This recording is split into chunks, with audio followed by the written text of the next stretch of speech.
wabarakatuh. Bismillahirrahmanirrahim. Alhamdulillahirabbil alamin.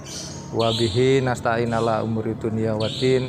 Wassalatu wassalamu ala asrofil anbiya'i wal mursalin Sayyidina wa maulana Muhammadin wa ala alihi wa sahbihi ajma'in, amma ba'd. Anak-anakku semuanya yang saya cintai dan saya banggakan, apa kabar semuanya? Mudah-mudahan anak-anak semuanya dalam keadaan sehat, dalam lindungan Allah Subhanahu wa Ta'ala. Anak-anakku semuanya, pada hari ini kita bersama dalam kegiatan MPLS PDB, masa pengenalan lingkungan sekolah peserta didik baru tahun ajaran 2001-2022. Sebelum materi yang Bapak sampaikan, terlebih dahulu marilah kita bersama berdoa, bertawasul. Mudah-mudahan kegiatan pada pagi hari ini mendapatkan kelancaran dan lindungan dari Allah Subhanahu wa Ta'ala. Illa hadratin Nabil Mustafa Muhammadin sallallahu alaihi wasallam wa alihi wa aswaji wa uladihi wa dzurriyyatihi sayyulillahi lana walahumul fatihah. A'udzu billahi minasyaitonir rajim. Bismillahirrahmanirrahim. Alhamdulillahirabbil alamin. Ar-Rahmanir-Rahim. Maliki yaumiddin. Iyyaka na'budu wa iyyaka nasta'in. Ihdinas siratal mustaqim. Siratal ladzina an'amta 'alaihim ghairil maghdubi 'alaihim waladdallin. Amin amin amin ya rabbal alamin. Khususon ila ruhi muassasatil muassasah Kiai Haji Munir Hasim Latif. Al-Fatihah. A'udzu billahi minasyaitonir rajim. Bismillahirrahmanirrahim. Alhamdulillahi rabbil alamin. Ar-Rahmanir-Rahim. Maliki yaumiddin. Iyyaka na'budu wa iyyaka nasta'in.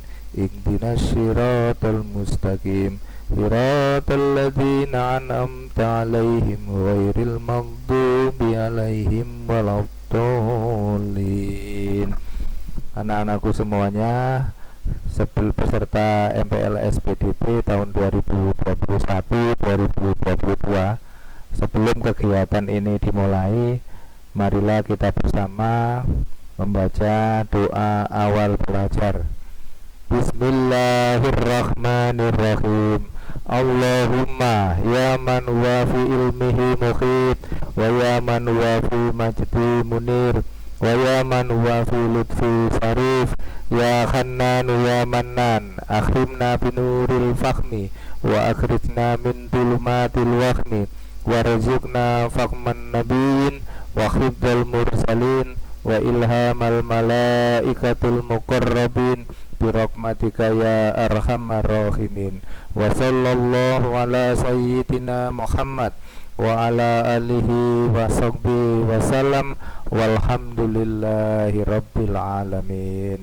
Selanjutnya marilah kita berikrar. Raditu billahi rabba wa bil islami dina wa bi Muhammadin nabiyya wa rasula. Rabbi zidni ilman nafi'ah warzuqni fahman thayyiba. Anak-anakku semuanya, agar kegiatan yang akan kita laksanakan memberikan manfaat saat menghadapi kondisi pandemi COVID-19, baik untuk diri kita, orang tua kita, dan seluruh umat Islam, maka kita sudah selayaknya bersama-sama bersolawat. Solawat yang akan kita lantunkan yaitu solawat bil qulub, yang biasa kita buat ujian menjelang sholat di masjid atau musola. Untuk itu, anak-anak, mari kita bersama menyaksikan tayangan video sholawat tibil qulub, sholawat penyembuh, pengobat hati dari kita semua. Mari kita bersama-sama menyaksikan.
Anak-anakku semuanya, tadi kita sudah menyaksikan, mendengarkan lantunan sholawat tibil qulub.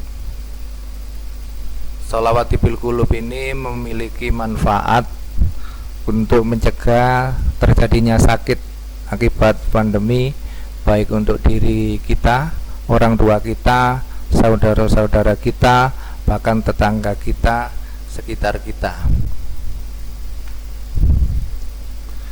Jadi dengan melantunkan sholawat ini, kita sudah melaksanakan bakti kita ke orang tua dan juga guru, juga berbuat baik pada tetangga, sehingga ini menjadi jalan bagi kita untuk mendapatkan kemudahan dalam mencapai berbagai keinginan kita. Karena Allah Subhanahu wa Ta'ala akan memberikan kemudahan pada orang yang berbakti kepada orang tua, dan yang kedua adalah orang yang bertaubat. Atau dengan kata lain, Allah Subhanahu wa Ta'ala akan memberikan kebahagiaan pada orang yang berakhlak baik. Anak-anakku semuanya, di saat ini adalah masa pandemi COVID, sehingga protokol kesehatan atau prokes yang diberlakukan di Indonesia wajib kita taati. Anak-anakku semuanya tahu apa itu protokol kesehatan yang berlaku di Indonesia? Baik, protokol kesehatan di Indonesia saat ini, kalau dulu 3M, sekarang adalah 5M. Menjauhi kerumunan, mencuci tangan, memakai masker, menjaga jarak, dan membatasi mobilitas. Akan tetapi di lingkungan YPM ini kita menyebutnya adalah 6M, yang meliputi memakai masker, mencuci tangan, menjaga jarak, menjauhi kerumunan, membatasi mobilitas dan interaktif, dan jangan lupa sebagai pantauan adalah mengisi monitoring kesehatan yang sudah ada aplikasinya dan diterapkan di lingkungan seluruh keluarga besar YPM. Nah, anak-anakku semuanya, peserta didik, di dalam kita bertemu atau bertatap muka, kita biasanya sebelum pandemi COVID adalah dengan, kalau kita ketemu dari bapak ibu guru atau orang tua atau teman, kita biasanya bersalaman. Oleh karena ini dalam situasi pandemi COVID, tetap kita melaksanakan bersalaman tapi tidak berjabat tangan. Nah, bagaimana caranya? Makanya di sini disampaikan alternatif pengganti berjabat tangan di tengah wabah pandemi COVID, seperti yang tertera di slide tersebut. Apa saja? Yaitu membukakan badan ke depan, bisa salam dada, lambaikan tangan disertai senyuman. Terus yang selanjutnya adalah salam namaste, yaitu dengan mengepalkan tangan, menghimpitkan tangan guna ditujukan kepada orang lain yang kita hadapi. Anak-anakku semuanya, untuk lebih menjiwai kita saat bersolawat, kita perhatikan tayangan berikut. Tayangan ini menggambarkan bagaimana mulianya akhlak Rasulullah Muhammad Sallallahu Alaihi Wasallam. Dalam riwayatnya, Rasulullah Sallallahu Alaihi Wasallam selalu bersifat rendah hati dan pemaaf. Tiada terhitung banyaknya cacian dan hinaan yang diterima beliau dari kaum kafir Quraisy. Namun, beliau tetap berbuat baik terhadap orang-orang yang menghinanya itu. Salah seorang yang sangat membenci Nabi Muhammad SAW adalah seorang nenek tua Yahudi yang kebetulan jika Nabi berangkat menuju ke masjid selalu melewati rumah si nenek. Suatu hari Rasulullah hendak melewati rumah itu dan nampak si nenek yang sedang menyapu rumahnya. Si nenek dengan buru-buru mengumpulkan sampah dan debu dari rumahnya. Ketika Rasulullah lewat di depan jendela, maka dilemparkanlah sampah dan debu itu. Rasulullah pun terkejut. Namun ia tidak marah begitu tahu siapa yang melemparnya. Malah Rasulullah mengangguk sambil tersenyum. Assalamualaikum, sapa Rasulullah. Nenek itu malah melotot kepada Rasulullah. Anyah kau, kata si nenek. Keesokan harinya, Rasulullah hendak melewati rumah itu lagi. Dan ternyata, si nenek sudah bersiap-siap lagi melempar Rasulullah dengan kotoran. Kali ini, dia juga meludahi Rasulullah. Namun, bagaimanakah sikap Nabi Muhammad SAW? Lagi-lagi, Rasulullah hanya tersenyum dan berusaha membersihkan pakaiannya. Si nenek menjadi tambah marah karena Rasulullah SAW tidak tampak emosi sedikit pun. Begitulah Beberapa hari Rasulullah lewat di depan rumah nenek tersebut.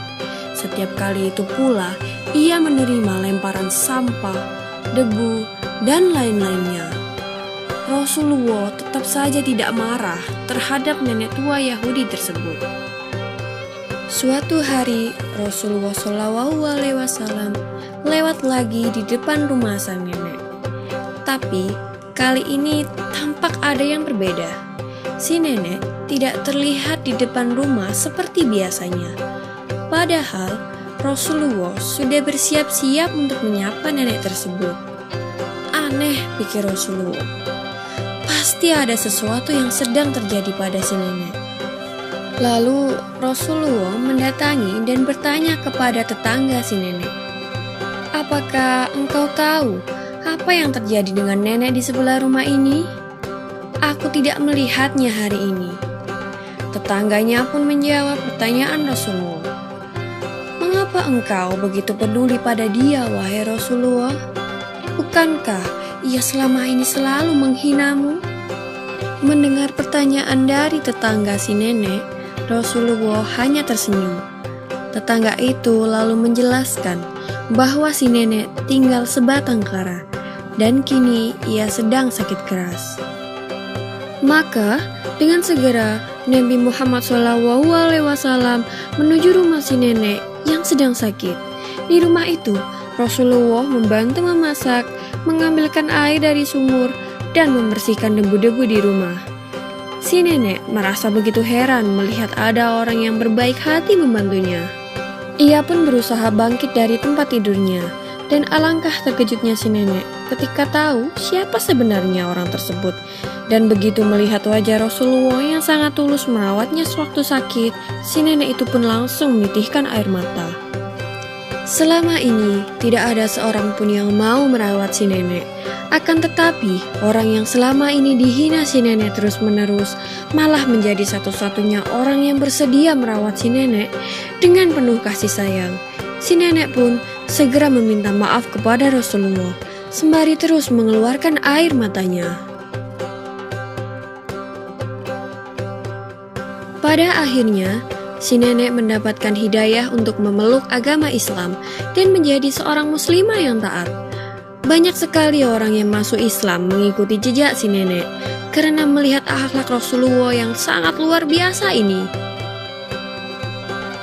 Begitulah salah satu kisah teladan tentang kemuliaan hati Rasulullah. Semoga kita bisa mencontoh apa yang beliau lakukan kepada orang lain yang telah berbuat jahat, dan senantiasa bersedia memaafkan seperti yang diajarkan Nabi kita Muhammad SAW.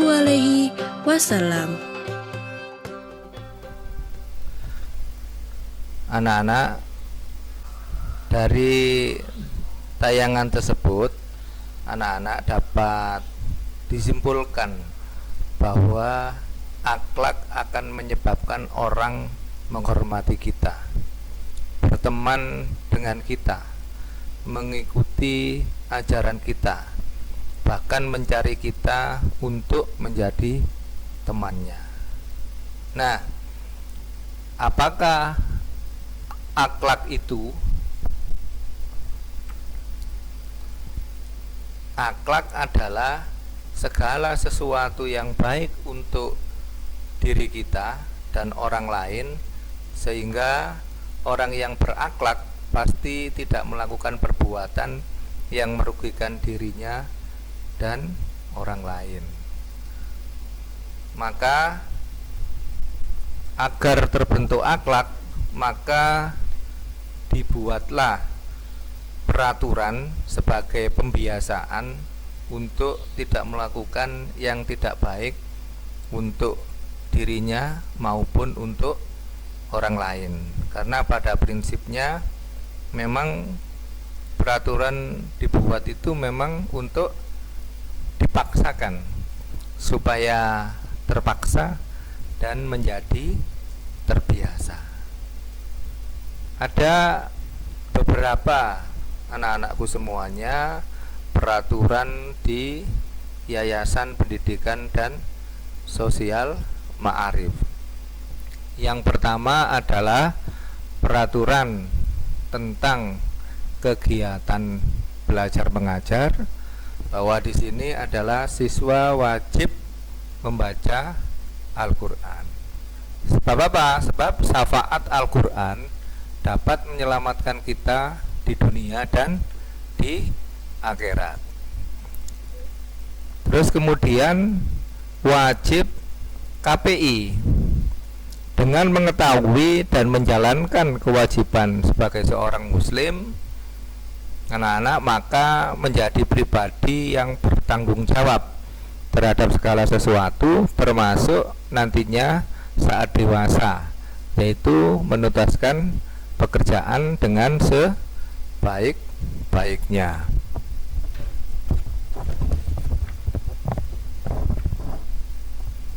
Yang kedua adalah peraturan tentang tata tertib. Coba siswa bisa membuka buku pribadi yang sudah terbagikan. Coba kita baca di ketentuan umum,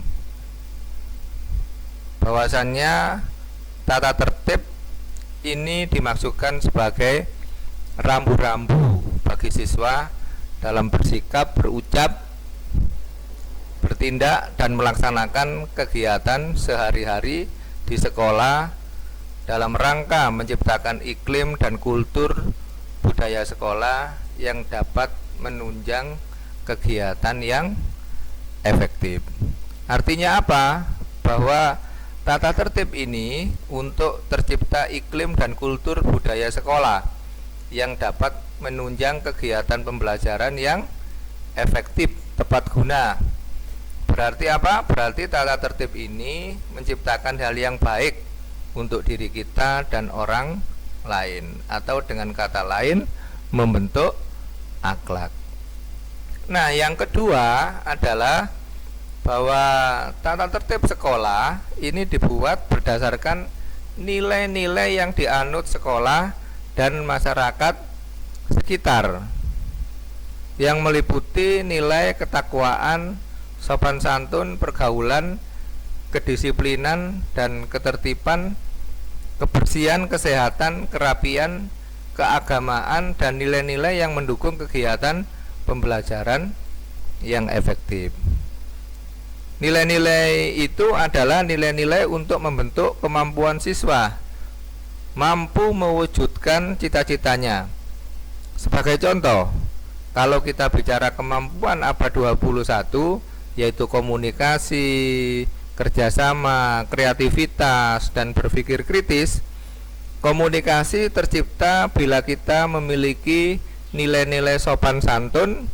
Berarti dengan kepatuhan disiplin tata tertib terbentuk kemampuan komunikasi. Nah, dari tata tertib dan ketentuan umum ini, bila kita hubungkan dengan hadis, senyummu di hadapan saudaramu adalah bernilai sedekah bagimu. Makanya dengan mematuhi tata tertib umum, kita sudah mengurangi kesalahan dengan kebaikan yang kita lakukan.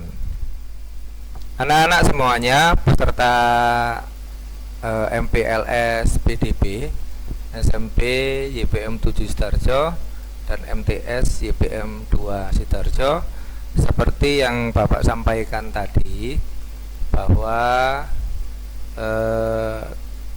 kita membuka buku pribadi terlebih dahulu untuk memahami tata tertib sekolah SMP YPM 7 Sidoarjo dan MTS YPM 2 Sidoarjo.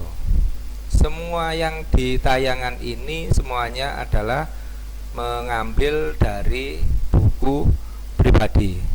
Coba mari kita perhatikan bersama.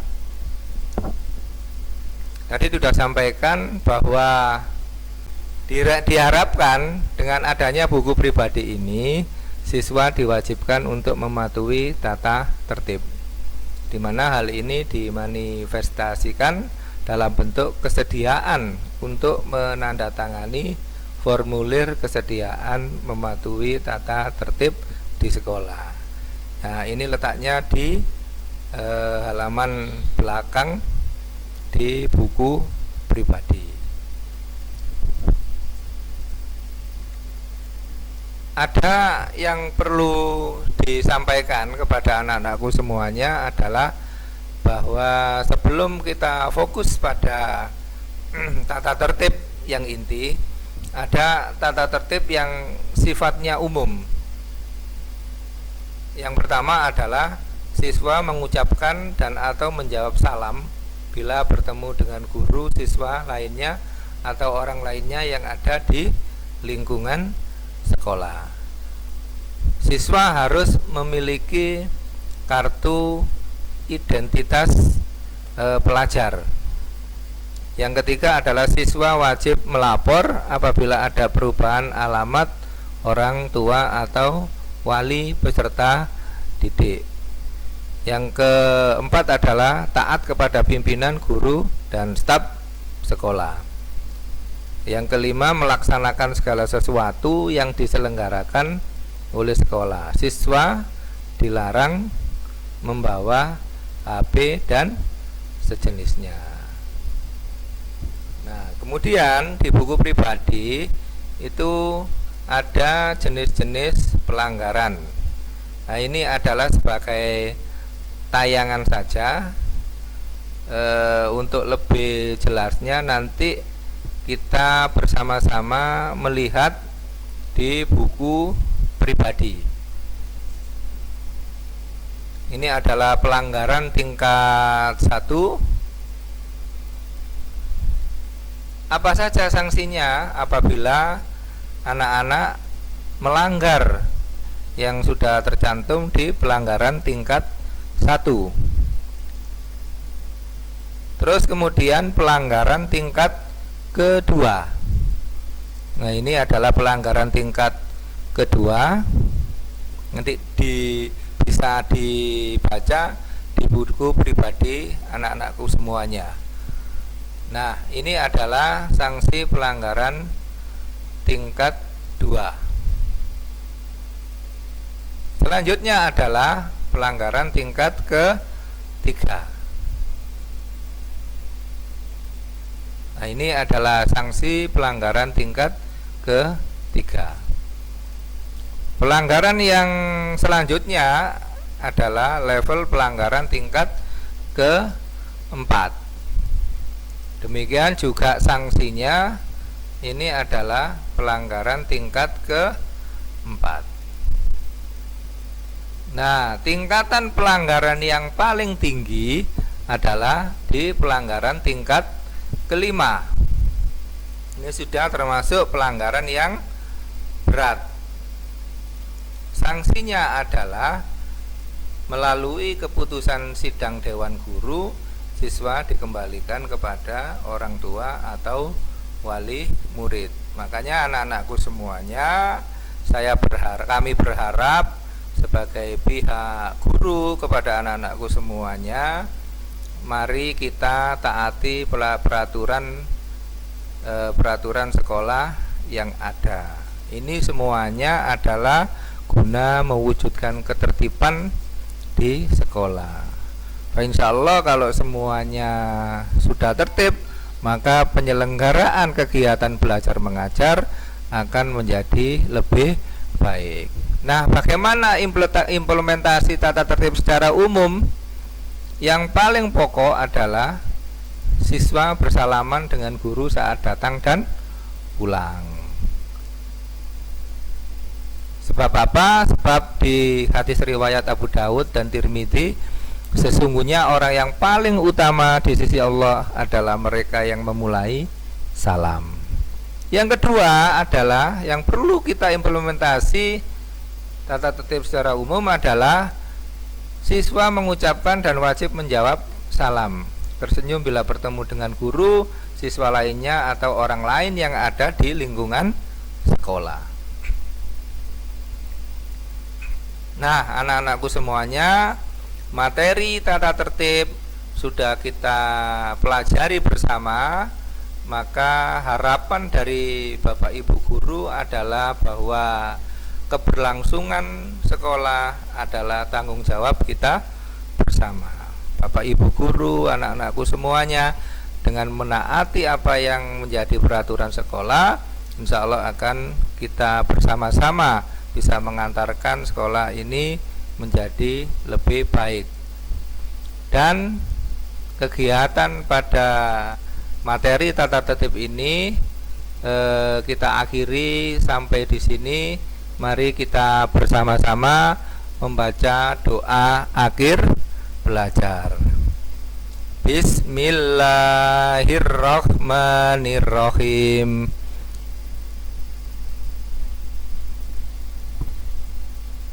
Allahumma sholli wa sallim ala sayyidina Muhammad wa ala ali sayyidina Muhammad walhamdulillahi rabbil alamin.